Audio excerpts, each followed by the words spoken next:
بنا رہے ہیں، باخدا یہ ریاست مدینہ کی ایک بات سے بھی واقف نہیں ہے۔ حضرت فاروق اعظم رضی اللہ تعالیٰ عنہ آپ جس وقت خلیفہ بنے نا تو آپ نے ہر صوبے کے اندر ایک گورنر مقرر کیا، گورنر کی تعینات ہوگی۔ ہمس ایک شہر تھا، اس کو فتح بھی حضرت فاروق اعظم کے زمانے کے اندر ہی کیا گیا تھا۔ ہمس جس وقت فتح ہوا نا وہاں پر گورنر کی تعیناتی کا جس وقت معاملہ آیا، ایک صحابی رسول تھے جن کا نام تھا سعید بن عامر الجمحی، حضرت فاروق اعظم نے ان کو وہاں کا گورنر مقرر کر دیا۔ کتنا عرصہ گزرنے کے بعد نا حضرت فاروق اعظم نے چونکہ نیا نیا ملک فتح وہ صبح فتح ہوا، آپ نے ایک خط لکھا، فرمایا ہمس کے جو غریب لوگ ہیں نا، یتیم بیوہ لوگ، ان کی ایک لسٹ فہرست بنا کر مجھے دی جائے۔ زکوٰۃ کے عشر کے پیسے بیت المال کے اندر جمع ہوئے ہیں، ہم وہاں کے غریب لوگوں کی مدد کرنا چاہتے ہیں۔ ظاہر سی بات ہے زکوٰۃ کے پیسے اتنے تھے نا کہ سارے صوبوں کے اندر غریبوں کی مدد کی جا سکتی تھی۔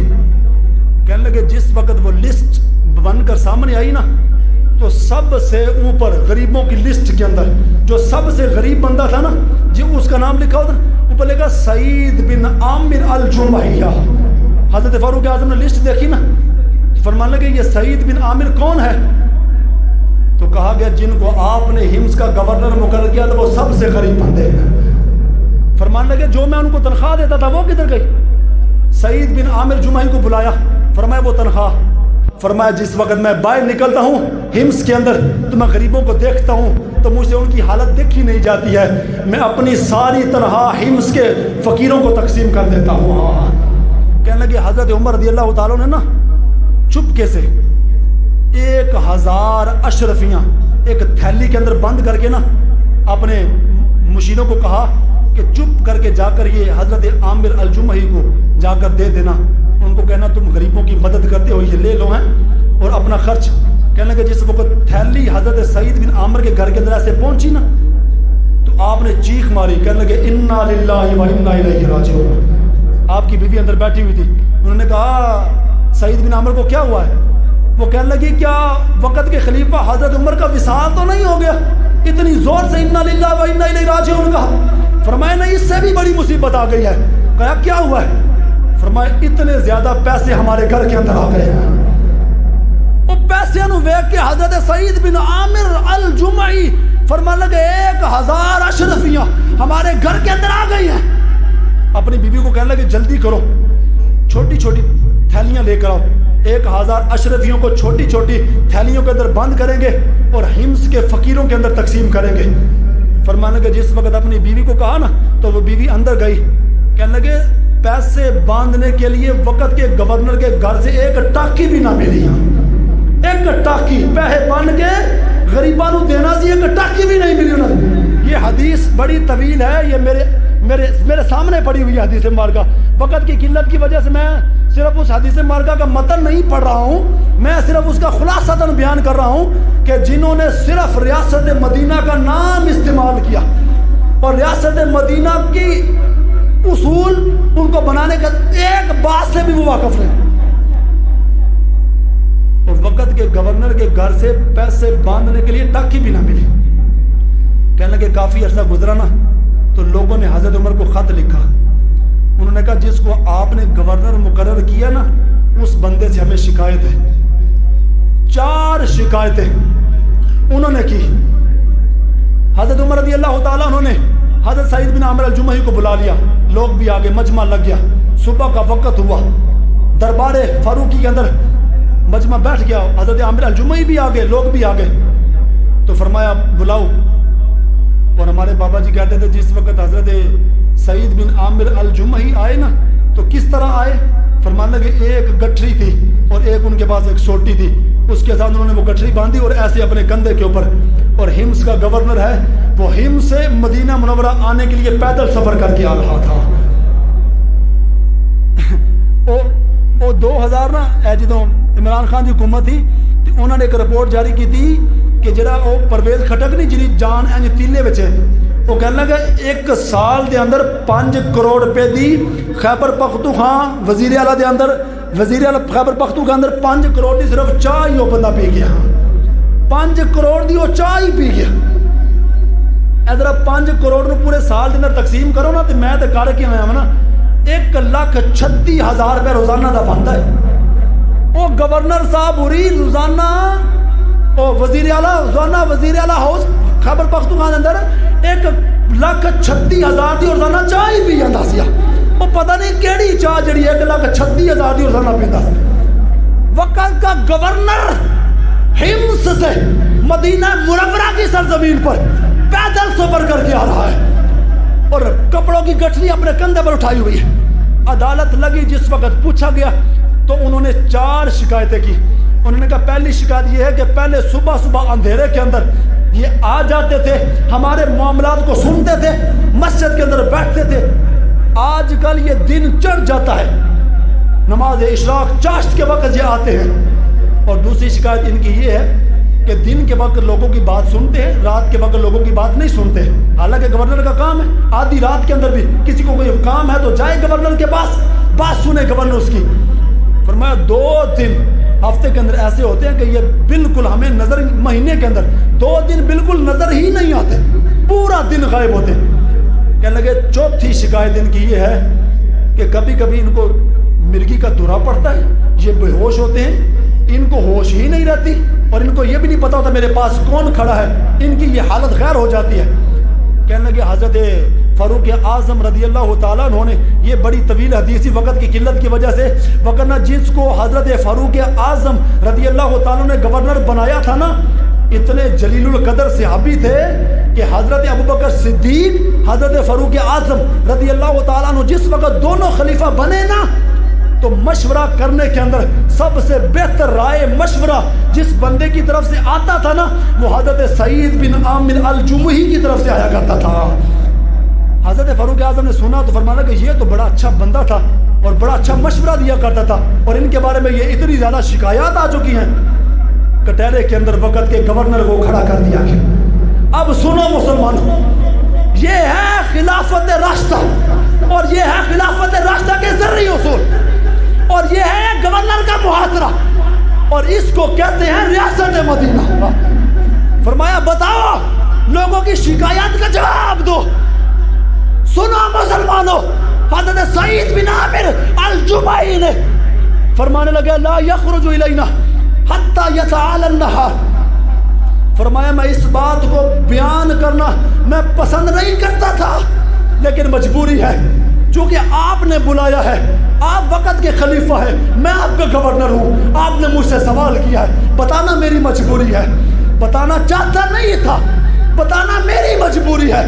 فرمایا ایک میری بیوی تھی، اب وہ اتنی بیمار ہو چکی ہے کہ وہ چارپائی پر ہے، اٹھ کر بیٹھ کر نہ وہ وضو کر سکتی ہے، نہ وہ کھانا کھا سکتی ہے، وہ نہ کھانا پکا سکتی ہے، اور وقت کے گورنر کے اندر کوئی ملازمہ بھی نہیں ہے کہ جو اس کو روٹی بنا کر دے، اس کا کام کاج کرے۔ صبح کو اٹھتا ہوں، وضو کر کے پہلے خود نماز پڑھتا ہوں، پھر اپنی بیوی کو وضو کراتا ہوں، اس کو نماز پڑھاتا ہوں، اور اس کے بعد میں اپنے ہاتھوں سے آٹا گوندھتا ہوں، پھر میں روٹی بناتا ہوں اور اپنی بیوی کو روٹی کھلاتا ہوں کہ 20 سال اس نے میری خدمت کی ہے، آج وہ بیمار ہو گئی ہے، روٹی کھا بھی نہیں سکتی ہے، میری ذمہ داری ہے میں اپنی بیوی کو روٹی کھلاؤں۔ فرمایا نماز پڑھ کے روٹی پکا کر روٹی کھلانے کے اندر مجھے اتنی دیر ہو جاتی ہے کہ سورج چڑھ آتا ہے، اس کے بعد آتا ہوں مسجد کے اندر رعایا کے معاملات کو سنتا ہوں۔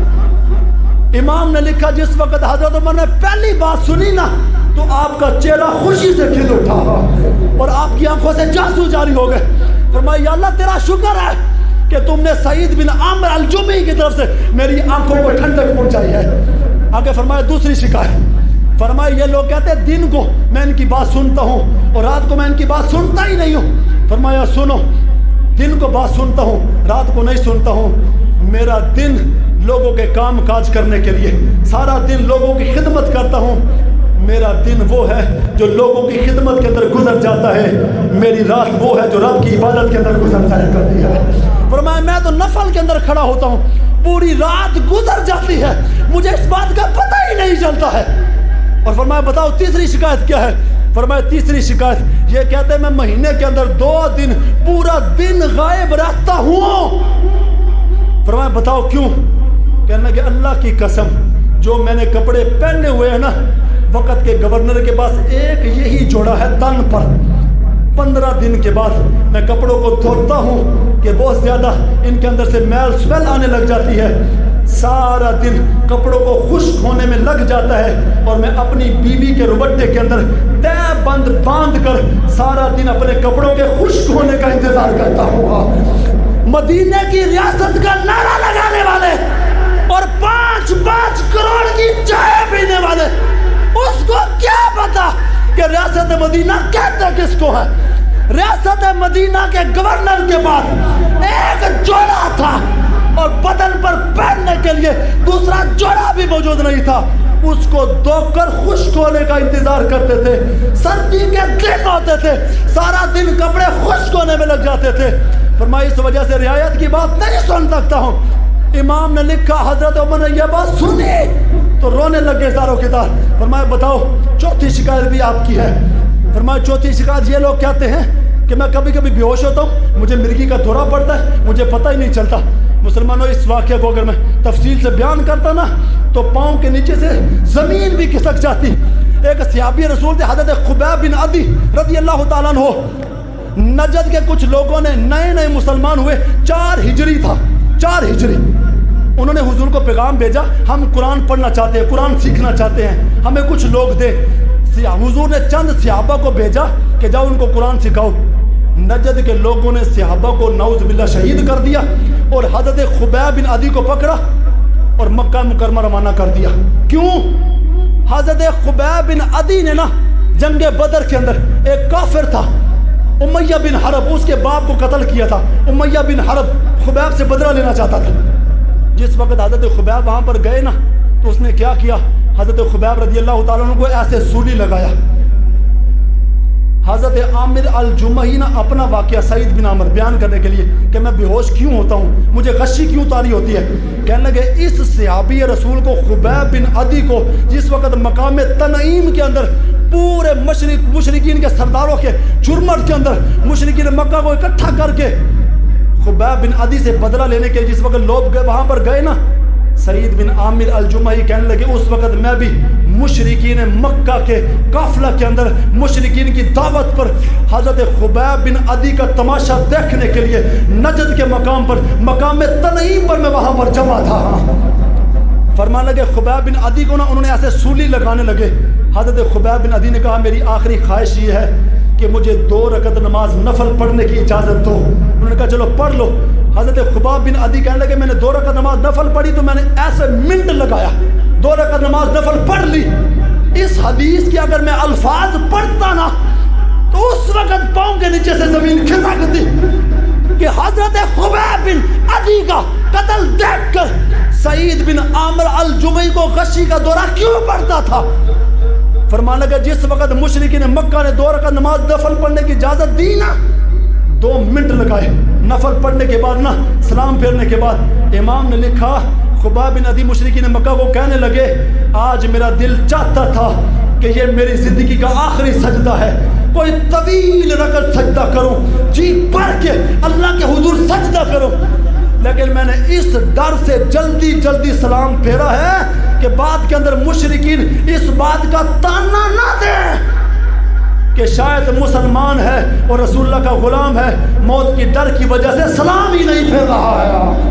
فرمایا میں چاہتا تھا لمبی 2 رکعت پڑھوں لیکن جلدی سلام اس وجہ سے پھیرا ہے. کہنے لگے ایسے انہوں نے سولی چڑھایا. سعید بن عامر الجمحی کہنے لگے تماشا دیکھنے والوں کے اندر اس وقت میں نے اسلام قبول نہیں کیا تھا، میں وہاں پر کھڑا تھا. کہنے لگے سعید بن عامر الجمحی کو سولی چڑھانے کے بعد نا وہ کہنے لگے سعید کیا تمہارا خیال ہے کہ آج اگر تمہاری جگہ پر تمہارے نبی محمد عربی یہاں پر ہوتے تو کیا تمہارا خیال ہے؟ آگے امام نے جو لفظ لکھے نا اس حدیث کے لفظ کو پڑھ کر بھی بندہ ایسے جھومتا ہے. فرمان لگے اگر میں اپنے گھر کے اندر اپنے بیوی بچوں کے ساتھ سکون سے رہوں اور سرکار کے پاؤں کے اندر مدینے کی گلیوں کے اندر چلتے وقت کوئی کانٹا بھی چبھے، فرمایا مجھے تو یہ بھی بات گوارا نہیں ہے. تم یہ کہتے ہو کہ میری جگہ پر حضور ہوتے. سعید بن عامر الجمحی کہنے لگے انہوں نے نا زندہ حضرت خبیب بن عدی کے جسموں کو کاٹنا شروع کیا، ایک جسم کا ایک اعضاء کاٹا. پھر یہاں سے گوشت کاٹا، پھر یہاں سے گوشت کاٹا. فرمان لگے خون ایسے بہتا تھا خبیب بن عدی کے جسم سے. یہ تماشا میں دیکھ رہا تھا. جو ہمارے بابا جی کہتے تھے نا کہ اس وقت مقام تنعیم پر خبیب بن عدی نے مشرکین مکہ کے خلاف یہ دعا مانگی تھی. جس وقت ان کے جسم کے اعضاء کو کاٹا جا رہا تھا نا، اس وقت انہوں نے کہا تھا اللہم احصاہم بعدد، یا اللہ انہاں نو گن لے تے انہاں مشرکین مکہ نو کلا کلا ذلیل کر کے ماری. خبیب بن عدی نے مقام تنعیم دے دعا مانگی تھی. سعید بن عامر الجمعی کہندے نے میں سارا منظر ویکھ رہا تھا کہ انج کر کے اعضاء کٹ دیا انہوں نے سعید بن خبیب بن عدی دے جسم دے ٹکڑے کر کے رکھ دیتے. فرمایا جس وقت اللہ نے منو اسلام دی دولت تو مشرف کیتا نا، فرمایا جس وقت حضرت خبیب بن عدی دا واقعہ میری اکھاں دے سامنے آندا ہے نا تے انہاں دی منگی ہوئی دعا میرے سامنے آندی ہے نا تے مینوں انج لگدا جویں اللہ دا عذاب ہونے میرے تے آن پڑے گا. فرمایا صرف اس بات نو میں سوچنا وا، فرمایا میں بے ہوش ہو کے گر جانا وا، میرے اس گل دا ہوش ہی کوئی نہیں رہتا یار. مسلمانوں 4 شکایتاں سعید بن عامر الجمحی دیاں آئیاں نا، جدو 4 شکایتاں دا جواب دیتا نا، امام نے لکھا حضرت عمر رو پے. اتنا روئے حضرت عمر آپ دی داڑھی مبارک تر ہو گئے. سعید بن عامر الجمحی بولے کہنے لگے وقت کے خلیفہ حضرت فاروق اعظم کو آپ نے میرے جرموں کو سنا ہے، اب ساری عوام کے سامنے آپ میری سزا کا بھی اعلان کرو کہ مجھے سزا کیا ملے گی، میں سزا بھی سننا چاہتا ہوں. کہنے لگے ایسے حضرت عمر نے ہاتھ اٹھائے، کہنے لگے یا اللہ سعید بن عامر جیسے گورنر مرتے دم تک عمر کو تو عطا کرتا رہنا. سعید بن عامر الجمعی نے کہا تم نے میرے سارے راز فاش کر دیے ہیں، آج میں اپنی گورنری سے استعفیٰ دے رہا ہوں. بس جو میرا اندر اوے میں کہتا ہوں ایک تن پر جو. کہنے لگے جس وقت انہوں نے استعفیٰ دیا نا تو حضرت عمر کہنے لگے اگر سعید بن عامر استعفیٰ دے رہا ہے، عمر بھی خلافت سے استعفیٰ دے رہا ہے، تم گورنر بنو گے تو میں. کہنے لگے جس وقت آپ کا وصال ہوا نا تو حضرت عمر آپ کی قبر پر کھڑے ہوئے تو اتنے زاروں کے دار رونے لگے اور کہتے تھے یا اللہ سعید بن عامر الجمحی جیسے مجھے گورنر، میں کہتا ہوں لوگوں کو ریاست مدینہ اس کو کہتے ہیں جس کے گورنر یہ ہوتے تھے، جن کے خلفاء یہ ہوتے تھے، جن کا طرز عمل یہ ہوتا تھا، جن کا طرز عمل یہ ہوتا تھا، اور جن کے پاس 1000 اشرفیاں آئے تاکی کے اندر باندھ کر غریبوں کا تقسیم کرنے کے لیے تاکی بھی نہ ملے، اور ان کا حال یہ ہوتا تھا. اس کو ریاست مدینہ، اور میں اپنی عوام کو کہنا چاہتا ہوں جن سے تم نے ریاست مدینہ کی امید لگا رکھی ہے نا، یہ جو مہنگائی کے خلاف آج تحریک لبیک یا رسول اللہ روڈوں پر اپنا دن رات ایک کر کے بیٹھے ہیں نا، اپنے لیے نہیں باخدا ممبر پر بیٹھے ہیں، وہ غریب کا بچہ جو حرام کی موت مر رہا ہے نا، اس کی ویڈیو تصویر دیکھ کر جس وقت بندے کے اندر باہر آگ لگتی ہے نا، وہ بات برداشت سے باہر ہوتی ہے کہ یہ روزانہ 7 ارب روپے دا پٹرول پھونک دے من تے غریب دے بچے نو 2 وقت دی روٹی بھی نہ ملے. کون سا ملک تم چلانا چاہتے ہو اور 10 لاکھ روپیہ پینشن تم لیتے ہو اور غریب کے بچے کو 2 وقت کی روٹی بھی نہ ملے، اور تم کہتے ہو ہم ریاست مدینہ بنانا چاہتے ہیں. ایسے ریاست مدینہ نہیں بننی ہے.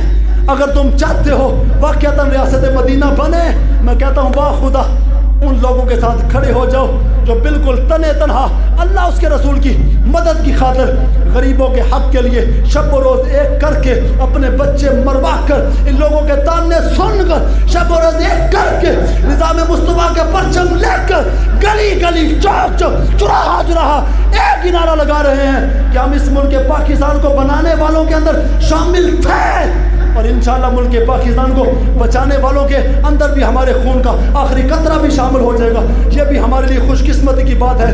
جمعہ کی نماز کے بعد پریس کلب کے بعد ان غریبوں کے حق کے لیے یہی لوگ احتجاج کر رہے ہیں. آپ لوگوں کو بھی دعوت دی جا رہی ہے ضرور اس احتجاج کا حصہ ہوں. روز کے رونے سے بہتر یہ ہے کہ ان ظالموں سے اپنا حق چھین کر لے لو کہ ویسے یہ تمہارا حق دیں گے نہیں. اللہ رب العزت کے حضور دعا ہے ان خلفاء راشدین کی زندگیوں پر اللہ عمل کرنے کی توفیق عطا فرمائے، اور جو نظام مصطفیٰ کی تحریک کو لے کر چلے ہیں اللہ ان کا دست بازو بننے کی توفیق عطا فرمائے. وآخر دعوانا الحمد